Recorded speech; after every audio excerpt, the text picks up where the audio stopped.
हरे कृष्णा। दासों के दास राधा कांत गिरधारी दास महाप्रभु के चरणों में प्रार्थना करते हैं कि हे महाप्रभु, आपने हमें एक दिन और दिया अपनी सेवा करने के लिए।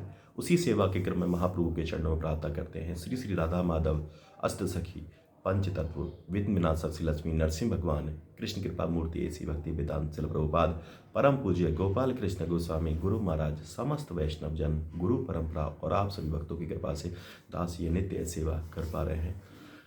क्योंकि जब तक भगवान की कृपा नहीं होगी हम इस सेवा को किसी भी कर्म में नहीं कर पाएंगे। तो आप सब लोग की विशेष कृपा है जिसके कारण ये दास नित्य सेवा कर पा रहे हैं। हमारी जो चर्चा चल रही है श्रीमद् भगवद गीता, श्रीमद् भगवद गीता के प्रमुख प्रमुख जो टॉपिक हैं उस पर हम लोग चर्चा करने का प्रयास कर रहे हैं। तो चर्चा में हमारे जो पिछला बार हुआ था ज्ञान चक्षु पर हम लोगों ने जो प्रत्यक्ष प्रमाण पर हमने चर्चा करी थी। आज हम लोग चर्चा करने का जो प्रयास करेंगे वो अनुमान प्रमाण क्या है। प्रमाण पर आधारित प्रकल्पना। अनुमान प्रमाण किसी काले संदूक को देखकर उसमें क्या है अनुमान लगाने के सदृश है। उदाहरण स्वरूप, यदि आप चारों ओर से बंद एक कमरे में से आज रही तेज ध्वनि को सुनते हैं तो कुछ भी हो सकता है। आप मोटे रूप से 3 अनुमान लगा सकते हैं। हो सकता हो किसी में झगड़ा हो रहा है, हो सकता है कहीं टेलीविजन चल रही हो सकता है कहीं रेडियो चल रहा है। जब आप कमरे को खोलते हैं तो आपको पता चलता है कि कुछ लोग एक नाटक की प्रैक्टिस कर रहे हैं। इस प्रकार सर्वथा भिन्न हो सकता है। तो अनुमान प्रमाण का एक व्यावहारिक उदाहरण अथवा निराधार कल्पना डार्विन का जो सिद्धांत है उसके अनुसार मनुष्य को विकास बंदरों से हुए जाने की संभावना है। डार्विन ने यह जानने का प्रयास किया कि इस दुनिया में जीवन का आरंभ कैसे हुआ। हम अपनी शोधों में जब कुछ ज्ञान नहीं पाते तो उन्हें स्वीकार किया कि अव्यवहारिक निराधार कल्पना की सहायता ली थी। इसे उन्होंने अपनी जो प्रमुख पुस्तक है ओरिजिन ऑफ स्पेनिश में एक प्रस्तावना के रूप में विस्तार से समझाने का प्रयास किया हुआ है। जब हम आंकड़ों पर आधारित स्वयं की कल्पना तथा मानसिक छल योजना को समझते हैं तो उसने सिद्धांत कैसे प्रस्तावित किया। उसी के शब्दों में 5 वर्ष के कार्यकाल के उपरांत मैंने स्वयं को एक विषय पर कल्पना करने की अनुमति दी और कुछ टिप्पणी उस पर लोगों ने उदाहरण स्वरूप समझाने का प्रयास करने का। उसने समुद्री व्हेल के अद्भुत के संबंध में विचार प्रतिपादित किया। उसने बताया कि कैसे एक बार एक भालू मक्खियों को पकड़ने के लिए खुले मुंह के साथ समुद्र में घुस गया, बहुत समय तक पानी में रहा और एक समुद्री व्हेल में परिवर्तित हो गया। वैज्ञानिकों द्वारा ऐसे मनगढ़ंत सिद्धांतों का प्रचार किया गया। इन्हें अहम सत्यों के रूप में विद्यालय और विश्वविद्यालय में पढ़ाया जाने लगा। बाद में किसी दूसरे काल्पनिक सिद्धांत को प्रतिस्थापित करने के लिए प्रयोग कर फेंकने वाले रूमाल की भांति फेंक दिया गया। यही सिद्धांत कहता है कि आपका दादा उनके परदादा एक बंदर थे। अब आप ही निर्णय परंतु जीवाश्म अभिलेख निम्नलिखित रूप में दर्शाते हैं। चार्ल्स डार्विन के अनुसार मनुष्य की उत्पत्ति 40,000 वर्ष पूर्व हुई, परंतु जीवाश्म अभिलेख निश्चित रूप से दर्शाते हैं कि मनुष्य व बंदर लाखों वर्ष के साथ साथ विद्यमान है। मनुष्य का विकास बंदरों से नहीं हुआ है। अतः अनुमान प्रमाण भ्रम पैदा करने वाला है। वास्तविक सत्यों में से किसी को निश्चित हम नहीं कर सकते। उसकी एक छोटी सी हम लोग कहानी के माध्यम से आपको समझाने का प्रयास करेंगे। एक बार 6 अंधे व्यक्तियों को अपने जीवन में पहली बार एक हाथी मिला। हाथी के शरीर के विभिन्न भागों को स्पर्श करने के पश्चात उनमें से हर एक को पूरे उत्साह के साथ वर्णन करने लगा कि उसके विचार में हाथी कैसा होगा। जिस व्यक्ति ने हाथी को बगल से स्पर्श किया उसने चिल्लाकर कहा, वह एक दीवार की तरह था जो कभी भी गिर सकती है।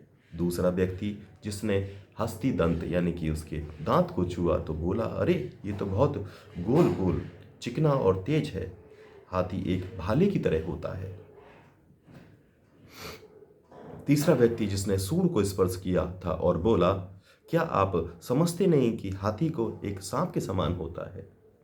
चौथा व्यक्ति ने हाथी की एक टांग पकड़ी और सोचा, हाथी एक वृक्ष की तरह होता है। पांचवें व्यक्ति ने हाथी के कान को पकड़ा और बोला कि एक पंखे की तरह होता है। छठा व्यक्ति जिसने हाथी की झूलती हुई पूंछ पकड़ी और उसने विचार प्रकट करते हुए बोले, आप सब क्यों नहीं समझते कि हाथी एक रस्सी की तरह होता है। इस प्रकार वे आपस में जब तक बहस करते रहे कि तब तक ऐसे ज्ञानी व्यक्ति के पास सहायता के लिए गए जिसके पास दृष्टि थी। ज्ञानी मनुष्य को उस पर दया आई और उसने उन्हीं हाथी को पूर्ण वर्णन किया और तभी सभी अंधे व्यक्ति संतुष्ट हो पाए। जिस प्रकार से अंधे व्यक्ति अपने प्रयासों के द्वारा भी दृष्टिहीन होने के कारण हाथी को पूरी तरह से नहीं जान सके, उसी तरह हम भी भले ही निजी रूप में कितने भी प्रयास क्यों न कर लें, अपनी दोषपूर्ण अथवा असीमित इंद्रियों के कारण भौतिक जगत या परम सत्य को अच्छी तरह से समझने को प्रयास नहीं करते। जिस प्रकार अंधे व्यक्तियों में से एक ने पूंछ पकड़कर हाथी को रस्सी कहा था कदाचित, उसी प्रकार हम भी सत्य के एक अंश विशेष को पकड़ सकते हैं और हमारी समझ ठीक वैसी ही हो सकती है। फिर भी सीमित समय हमें पूर्ण सत्य नहीं बताते, तो हमें एक आध्यात्मिक गुरु के पास जाना होगा जो हमारे ज्ञान चक्षु खोल सके और ऐसे व्यक्ति ही हमें पूर्ण सत्य का ज्ञान करा सकते हैं, ज्ञान दे सकते हैं, क्योंकि वह स्वयं सत्य की अनुभूति करते हैं। ऐसे प्रामाणिक अधिकारी से निष्ठापूर्वक श्रवण तथा उसका आचरण ही हमें सर्व सत्यों के अनुभव व अनुभूति तक ले जा सकेगा। तो ये हम लोगों ने एक छोटी सी कहानी के माध्यम से इस ज्ञान चक्षु को समझने का प्रयास किया। तो जिस प्रकार उस हाथी को जिस अंधों ने जैसे देखा था, उसी प्रकार हम भी बिना अज्ञानता के कारण चमत्कार को नमस्कार करने का प्रयास करते हैं, लेकिन चमत्कार सीमित समय तक रह सकता है। उसकी असीमित अगर हमें ज्ञान प्राप्त करना है तो उसके लिए हमें क्या करना पड़ेगा, उस गहनता के पीछे क्या क्या है उसको समझने का प्रयास करेगा।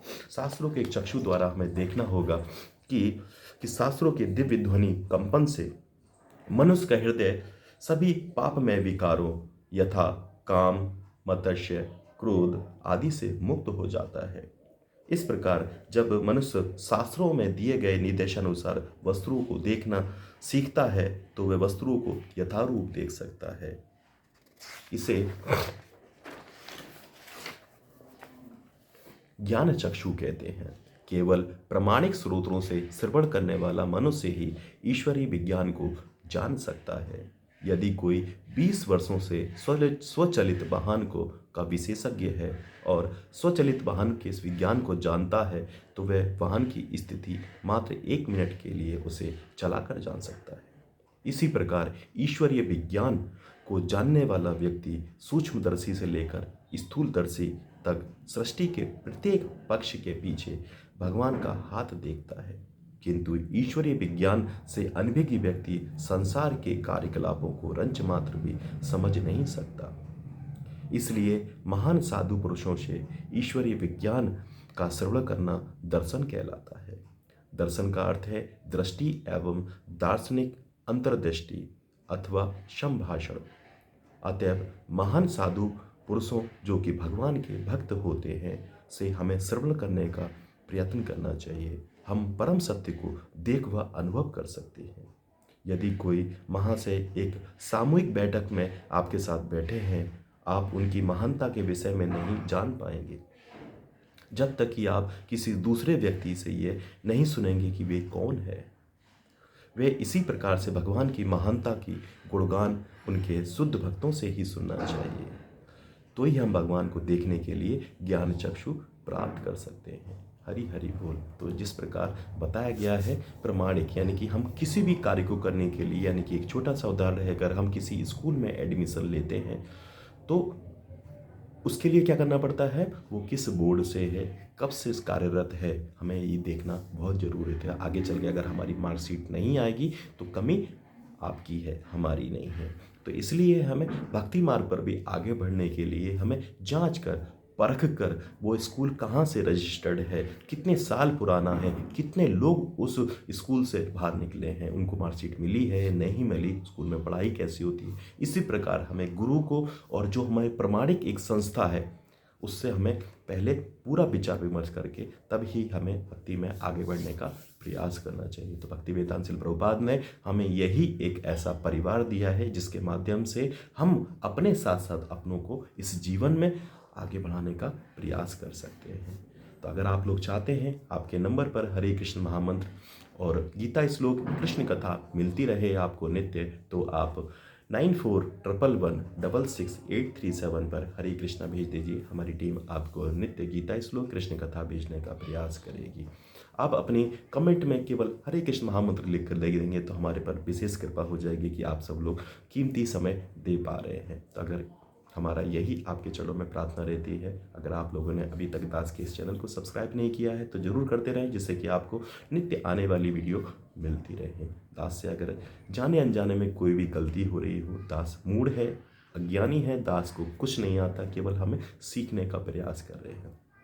तो यही हमारी आप सभी भक्तों से एक प्रार्थना रहती है कि आप भी अपने साथ साथ अपनों का कल्याण करने को ना भूलें। क्योंकि एक छोटा सा उदाहरण हम लोग एक लोगों को बताने का प्रयास करते हैं। अगर आप कहीं एक समाज में बैठे हुए हैं और उसमें अगर कोई एक सुरती खाता है, यानी कि कोई तम्बाकू खाता है, तो वो बड़े प्रेम से हाथ नीचे लगाकर और सभी को देने का प्रयास करे कि आप लीजिए, आप लीजिए। तो आप क्या बांट रहे हैं, ये हमें देखने का बड़ा एक सौभाग्य होना चाहिए कि हर आदमी कुछ ना कुछ दे रहा है। कोई शराब दे रहा है, कोई सुरती बांट रहा है, कोई फिल्म इंडस्ट्री हमें क्या दे रही है ये देखिए। इसलिए उस पर कीमती समय वहाँ मत लगाकर आप अध्यात्म में, अब जो आपको भगवान ने परम धन के रूप में ये शरीर दिया है, ये जीवन दिया है, इसको भगवान की सेवा में लगाने का प्रयास करें।